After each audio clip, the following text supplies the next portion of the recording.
Adoração. O que é adoração? Se perguntarmos para as pessoas o que é adoração ou o que elas entendem sobre adoração, eu tenho certeza que 90% das pessoas dirão que está ligado à música ou a ouvir um louvor. Seria a resposta mais dita, talvez. Vamos começar do início da criação. Assim que o Senhor terminou toda a criação, já existia um propósito em tudo isso, a adoração. E antes que pensemos que Deus criou tudo para que fiquemos falando santo, santo, santo, prostrado e nada mais para fazer, como se fôssemos programados como robôs, não é nada disso. Temos que entender o propósito, o que é adoração. A palavra adoração no hebraico, no Novo Testamento, é avodá. Significa tanto trabalho ou serviço quanto adoração. A raiz hebraica está ligada a trabalho ou servir a Deus com a própria vida. Já a palavra shahá significa prostrar-se ou curvar-se. É o ato físico de se inclinar em sinal de toda reverência e submissão e rendição. No grego, no Novo Testamento, a palavra proskineu é o termo mais comum para adoração. Literalmente significa inclinar-se para beijar ou prostrar-se.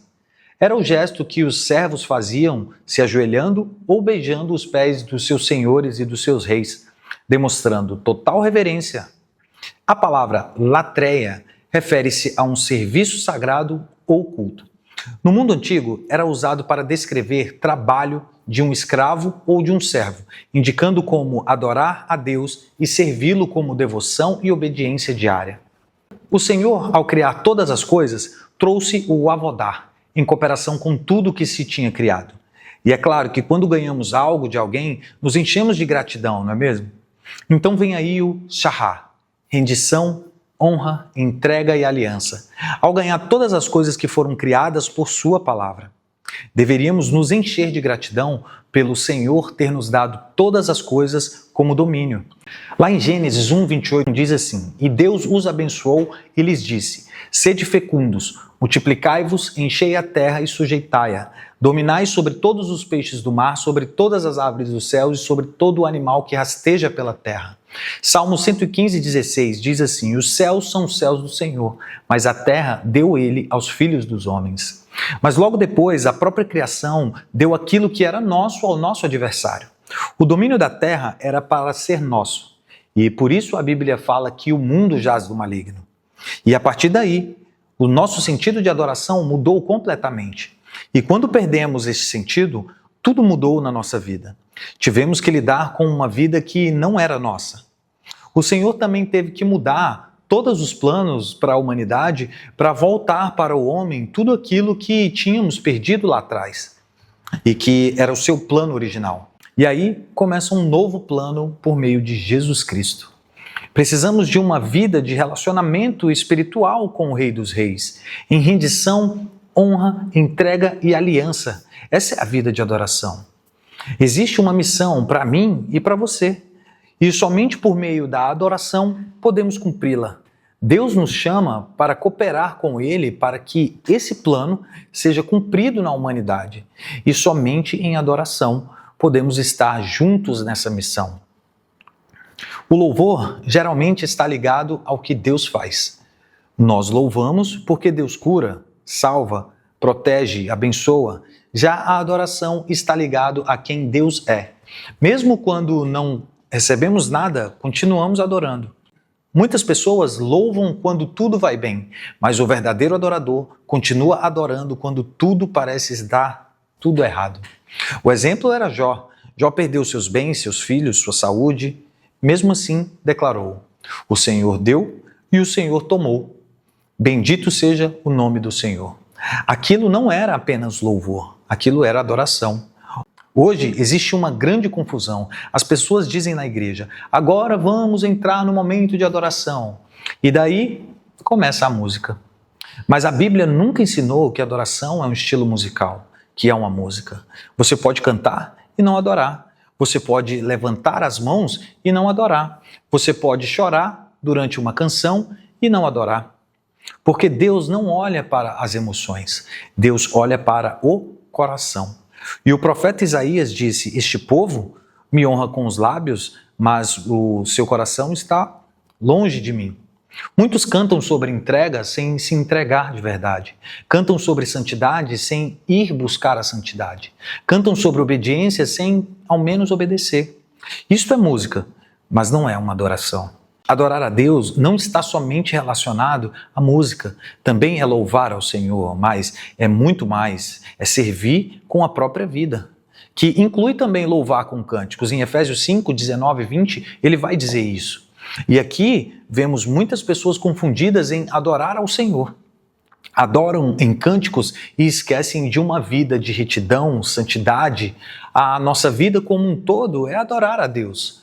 Você adora quando está no seu trabalho e as pessoas reconhecem você como homens e mulheres de Deus. Quando está no mercado, como se relaciona com as pessoas, e aqui eu vou abrir um parênteses, principalmente com os de casa. Quando cuida dos filhos, quando você fala com as pessoas, tudo que você faz é adoração a Deus. E não somente quando vamos à igreja e estamos com os nossos irmãos. E muitos cristãos se perdem aqui, porque na igreja é uma coisa e em casa e na rua é outra, esquecendo que os olhos do Senhor estão em todos os lugares. Ele está te vendo em tudo e precisamos nos comportar como verdadeiros adoradores, porque essa é a marca do cristão. Nós somos cristãos de verdade quando ninguém está olhando, quando ninguém está vendo. Na Bíblia, adoração envolve sacrifício. Davi declarou uma certa vez: "Não oferecerei ao Senhor holocausto que não me custe nada." A verdadeira adoração exige uma renúncia, obediência, santidade, fidelidade. Adorar não é apenas o que fazemos no culto, é o que fazemos quando ninguém está olhando. É a decisão de permanecer fiel, mesmo quando está muito difícil. Lá em Gênesis 22, Deus pede Isaque. Abraão diz aos servos: "Eu e o rapaz iremos até lá fazer o quê? Iremos adorar." Naquele momento não havia música, não havia coral, não havia instrumentos, não havia palco, não havia iluminações, havia apenas altar e sacrifício. Abraão entendeu que adoração é entregar a Deus aquilo que ocupa o primeiro lugar no nosso coração. O maior ato de adoração é oferecer a própria vida.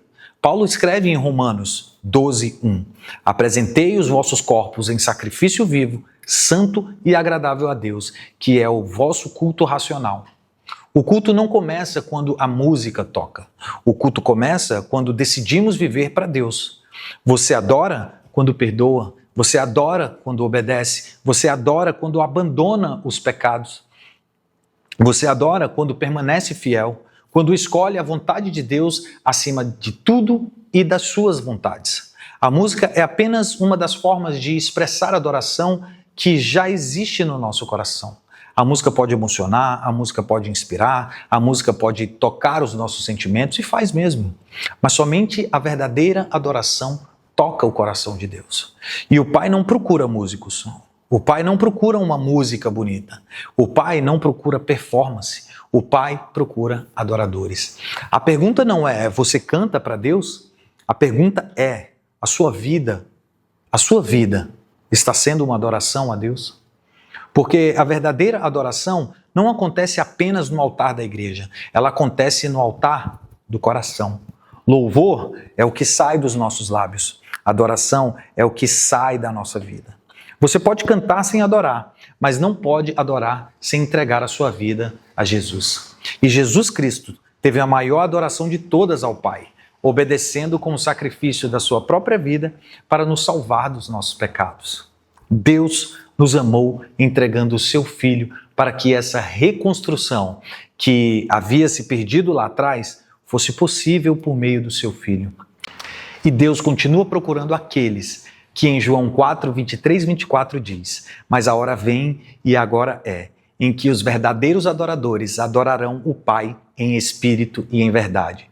Porque o Pai procura a tais assim que o adorem. Deus é espírito e importa que o adorem em espírito e em verdade." Então nós temos que adorar a Deus com a nossa vida. E é isso que o Senhor vem nos ensinar. É isso que a palavra vem nos ensinar. Que nós adoremos a Deus com a nossa própria vida, com tudo aquilo que nós fazemos, com tudo aquilo que o Senhor tem nos dado aqui nessa terra, que sejamos gratos por Ele ter nos dado tudo isso para adorar. para que a gente possa entender a sua palavra, entender aquilo que Ele tem feito, o propósito de tudo, para que possamos adorar a Deus com tudo aquilo que o Senhor tem proporcionado para nós. Então te convido a orar comigo. Pai amado e Deus Santo, nós te agradecemos, Senhor Jesus, por ouvir a Tua palavra e por hoje, Senhor Deus, a gente fazer uma reflexão sobre adorar ao Senhor. Muitas vezes nos perdemos, Senhor Jesus, em meio às nossas confusões mentais. Nós achamos que estamos adorando ao Senhor, mas na verdade nós estamos nos afastando cada vez mais. Então no dia de hoje, Senhor Deus, que o Senhor possa nos ensinar a Te adorar. Que o Senhor possa, Senhor Deus, cravar a Tua palavra em nossos corações para que nós possamos obedecer ao Senhor e só assim, Senhor Jesus, podemos cumprir a missão que o Senhor tem dado a nós com honra, com fidelidade ao Senhor. Nós Te agradecemos, ó Deus, pela Tua palavra e faça de nós, Pai, de todos nós, Senhor Deus, verdadeiros adoradores a Ti. Procurem-nos, Senhor Deus, que nós estamos dispostos, Senhor Jesus, a adorar ao Senhor em espírito e em verdade. Nós agradecemos em nome do Senhor Jesus. Amém. Que Deus te abençoe.